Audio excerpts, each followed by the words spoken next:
60세 대기업 임원, 은퇴 후 1년 만에 무너졌다. 그가 몰락한 이유 4가지. 혹시 이런 이야기를 들어본 적 있으신가요?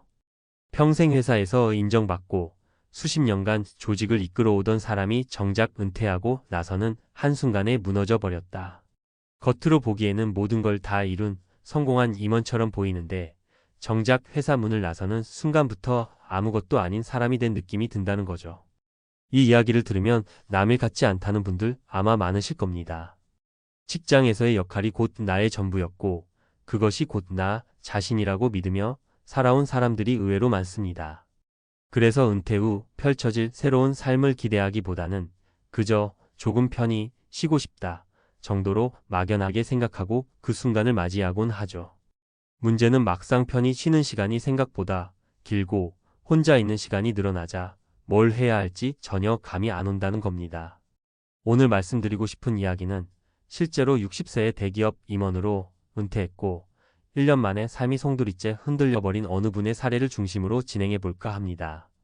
그리고 그분이 왜 이렇게까지 무너져야 했는지를 살펴보면서 은퇴를 준비하시는 분들과 이미 은퇴를 겪으신 분들에게 조금이라도 도움이 되는 조언을 드려보려 해요.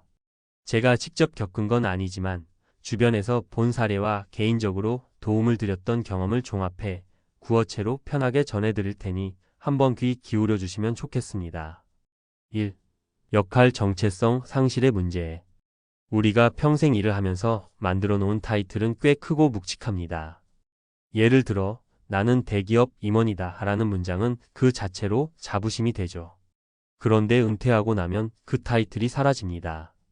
직장에서 통하던 위계나 호칭은 가정이나 사회 전반에서는 그리 중요하지 않을 때가 많아요. 이분 60세 은퇴 임원도 마찬가지였어요. 회사 다닐 때는 수많은 부하 직원들이 그의 말을 따랐고 회의실에서는 결재권자로서 영향력이 막강했죠. 그런데 은퇴 후에는 아무도 그의 지시를 기다리지 않았습니다. 아침에 일어나도 오늘은 뭘 해야 하지? 라고 물을 대상도 없고 어디서도 보고 드릴 게 있다라는 연락이 오지 않았죠. 여기서 오는 소외감이 굉장히 컸습니다. 첫 번째 사례. 제 지인이었던 A씨도 대기업 임원까지는 아니었지만 은퇴 후에 본인의 직급이 사라지고 나니 얼마나 허탈했는지 모릅니다. 오래 몸담았던 직장에서 나오면 당장 편하고 좋을 줄 알았는데 그 편함이 오래가지 않았어요. 매일 아침 일어나면 이제 난 더 이상 필요한 사람이 아니야 라는 쓸쓸함이 스며들었다고 해요. 내가 회사 다닐 때는 그냥 내 존재 자체가 의미가 있었는데 지금은 아무도 날 찾지도 않네. 이런 생각에 빠져들면서 본의 아니게 의기소침해지고 자기 자신이 쓸모없어 보인다는 우울감이 찾아왔습니다. 이처럼 역할 정체성 상실은 은퇴 후 우울감이나 자존감 하락의 가장 큰 이유가 되곤 합니다. 그래서 은퇴 전부터 이외에 내가 어떤 사람인지를 찾아보는 과정이 정말 중요해요. 2. 재정 관리의 어려움. 대기업 임원으로서 평생 고연봉을 받았고 퇴직금도 꽤 받았는데 무슨 재정 걱정을 하겠어? 하고 생각하기 쉽지만 현실은 다릅니다. 매달 쌓이던 급여가 사라지는 순간 생활 패턴을 바꾸지 않으면 재정 문제가 발생할 수밖에 없어요. 이분도 은퇴 후 처음에는 여유로운 소비를 이어갔어요. 현역 시절의 습관대로 식사도 비싼 곳에서 자주 하고 골프며 회식 자리에 아무렇지 않게 돈을 썼죠. 하지만 퇴직 후 6개월이 지나자 슬슬 부담이 오는 겁니다. 애초에 한 달 생활비의 규모가 컸는데 더 이상 월급이 들어오지 않으니 퇴직금과 예적금이 눈에 띄게 줄어드는 걸 느낀 거예요. 두 번째 사례. 제 주변에 실제로 비슷한 고민을 털어놓은 B씨가 있습니다.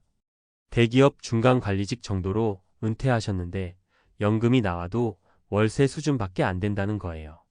적금, 투자금이 많긴 했지만 자녀 교육비나 의료비, 그리고 평소 지출 습관이 너무 커서 생각보다 빨리 자금이 소진되고 있었죠. 처음에는 그래도 내가 모아둔 게 얼만데 했는데 쓰다 보니 금방 줄어드는 걸 보니 마음이 불안하더라고. 재정 관리는 은퇴 후의 삶을 지탱하는 가장 기본적이면서도 중요한 뿌리입니다. 다시 돈을 벌 수 있는 기회가 쉽게 오지 않으니 은퇴 전부터 라이프 스타일을 조금씩 조정하고 은퇴 후의 소비 계획과 투자 방안을 미리 마련해 두어야 하는 거죠.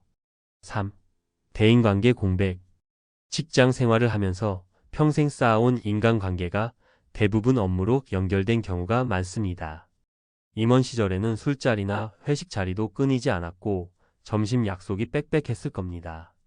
하지만 막상 은퇴를 하고 나면 그 관계가 급격히 줄어듭니다. 이제 더 이상 함께 일해야 하는 동료나 후배들도 아닌데 굳이 주말에 따로 만나거나 연락할 일이 크게 줄어드는 거죠.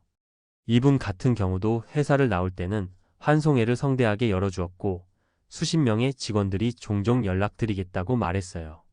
하지만 1년 지나고 나서 실제로 연락을 하는 사람은 손에 꼽혔습니다. 그마저도 업무상 조언을 구하거나 부탁이 있을 때만 전화를 해오더라고요. 혼자가 되는 시간이 많아지면 처음엔 이제 자유다 싶다가도 곧 외로움이 몰려오기 시작합니다. 내가 이 세상에 정말 아무도 없나? 하는 생각이 들 수도 있습니다. 이럴 때 취미 모임이나 동호회를 찾거나 지역 커뮤니티 활동을 찾아보시는 분들도 있지만 그게 또 쉽지는 않아요. 그동안 바쁘게 일만 하며 지낸 사람일수록 낯선 사람들과의 교류가 어색하게 느껴지기도 하거든요. 4. 일상의 루틴 상실. 평일 아침에 일정 시간에 맞춰 출근하고 점심시간 되면 동료들과 식사를 하고 퇴근 후에는 때로는 야근도 하면서 일상을 쪼개 살던 게 회사원 생활입니다. 그런데 은퇴 후에는 이런 루틴 자체가 없어져요. 오늘 뭐 하지?